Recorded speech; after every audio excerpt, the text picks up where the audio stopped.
नमस्कार। झारखंड की 10 फटाफट और काम की खबरों के लिए वीडियो को अंत तक जरूर देखें।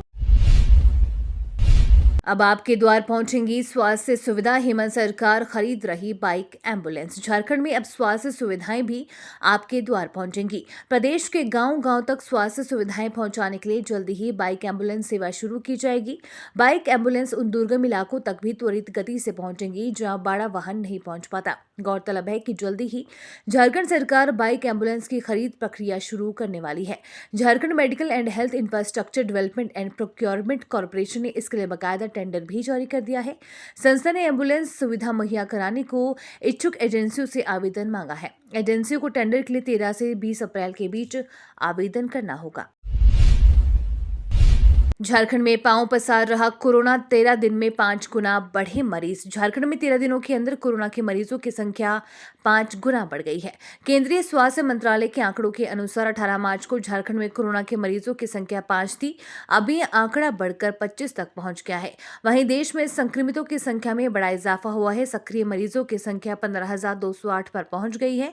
इधर केंद्रीय स्वास्थ्य मंत्रालय की ओर से निर्देश दिया गया है कि 10 और 11 अप्रैल को देश भर में मॉक ड्रिल किया जाएगा। इस दौरान अस्पतालों में बेड, आईसीयू बेड, दवा, मैन पावर समेत जरूरी संसाधनों की व्यवस्था को देखा जाएगा। इस ऐलान से पूर्व झारखंड स्वास्थ्य महकमा कोरोना के बढ़ते मामले को लेकर अलर्ट पर है। 27 मार्च को एनएचएम के अभियान निदेशक भुवनेश प्रताप सिंह ने केंद्रीय स्वास्थ्य मंत्रालय की बैठक के दौरान ये निर्देश सभी जिलों के उपायुक्तों को दिया है।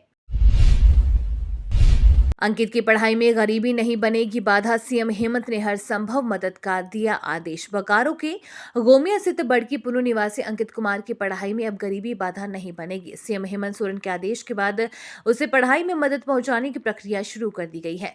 साथ ही उसके परिवार वालों को सरकार की विभिन्न योजनाओं से जोड़ा जा रहा है। मालूम हो कि अंकित के परिवार वालों की आर्थिक स्थिति अच्छी नहीं होने के कारण मैट्रिक के बाद आगे की पढ़ाई जारी रखने में काफी परेशानी हो रही थी। इसको लेकर अंकित ने सीएम को पत्र लिखकर पढ़ाई जारी रखने के लिए आर्थिक सहयोग की अपील की थी। मुख्यमंत्री के संज्ञान में आते ही तत्काल बोकारो डीसी को अंकित की पढ़ाई के लिए हर संभव सरकारी सहायता पहुंचाते हुए सूचित करने का आदेश दिया। राजधानी में हुई झमाझम बरसात। आज प्रदेश भर में वज्रपात के साथ बारिश की आशंका।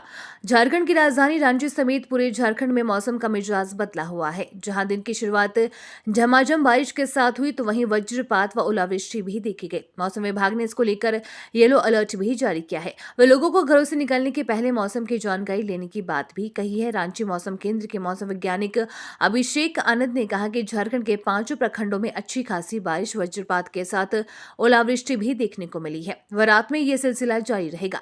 हमने येलो अलर्ट जारी करके रखा है। कल से लोगों को फिर से मई वाली गर्मी देखने को मिलेगी।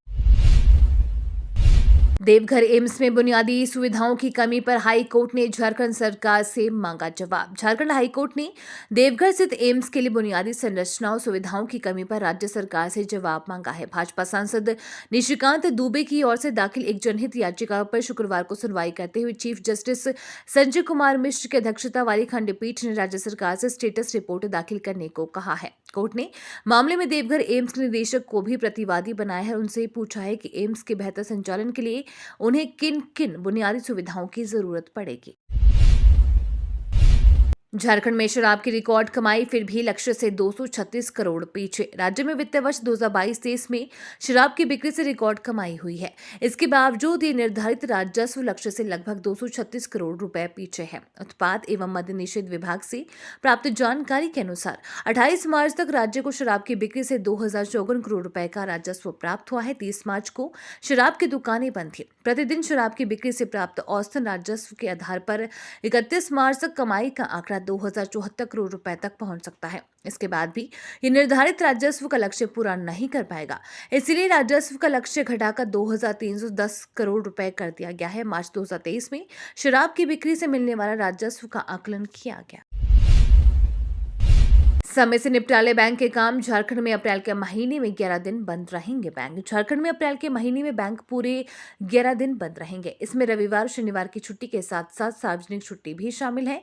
अप्रैल महीने में बैंक की छुट्टी की पूरी सूची देखें तो इसमें 1 अप्रैल से 30 अप्रैल तक 11 दिन बैंक बंद रहेंगे। बैंक अवकाश कैलेंडर के आधार पर 1 अप्रैल को ईयरली क्लोजिंग बैंक अकाउंट होता है। 4 अप्रैल को महावीर जयंती को लेकर सार्वजनिक छुट्टी है, जिसकी वजह से बैंक बंद रहेंगे। 7 अप्रैल को गुड फ्राइडे की छुट्टी होगी। 8 अप्रैल को महीने का दूसरा शनिवार है, इस वजह से बैंक बंद रहेंगे।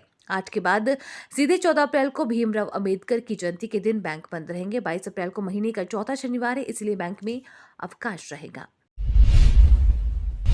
झारखंड में सूखे की चपेट में 38% भूभाग। एक और जहां दुनिया के कई देशों में पानी को बचाने के लिए तरह तरह के उपाय किए जा रहे हैं, बूंद बूंद पानी का हिसाब रखा जा रहा है। वहीं झारखंड में लगभग 80% सतही और 74% भूजल राज्य के बाहर चला जाता है। झारखंड की भौगोलिक स्थिति के कारण राज्य का 38% क्षेत्र सूखे के चपेट में आ जाता है। ये चौंकाने वाला तथ्य हाल ही में जारी स्विच ऑन फाउंडेशन के अध्ययन रिपोर्ट में सामने आया है, जो पर्यावरण संरक्षण पर काम करता है। संस्था की रिपोर्ट में कहा गया है कि 2021 के प्री मानसून सीजन में सबसे कम जलस्तर हजारीबाग जिले में 0.03 मीटर से नीचे पाया गया और कोडरमा जिले में ये 9.7 मीटर तक पहुंच गया है।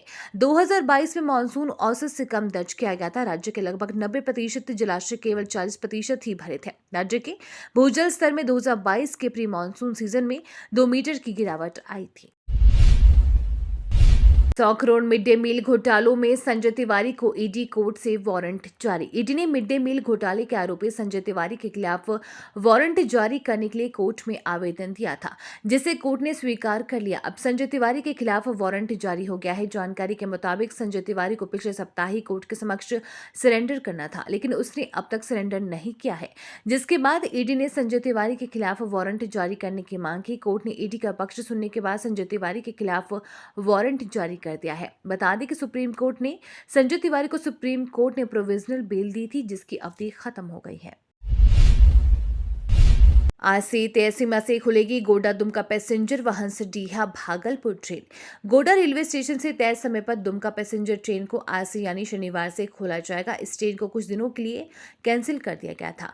दुमका हंसडीहा मार्ग पर मोहनपुर से रेलवे पटरी को जोड़ने का काम किया जा रहा था। इसे लेकर नन इंटरलॉकिंग का काम किया जा रहा था।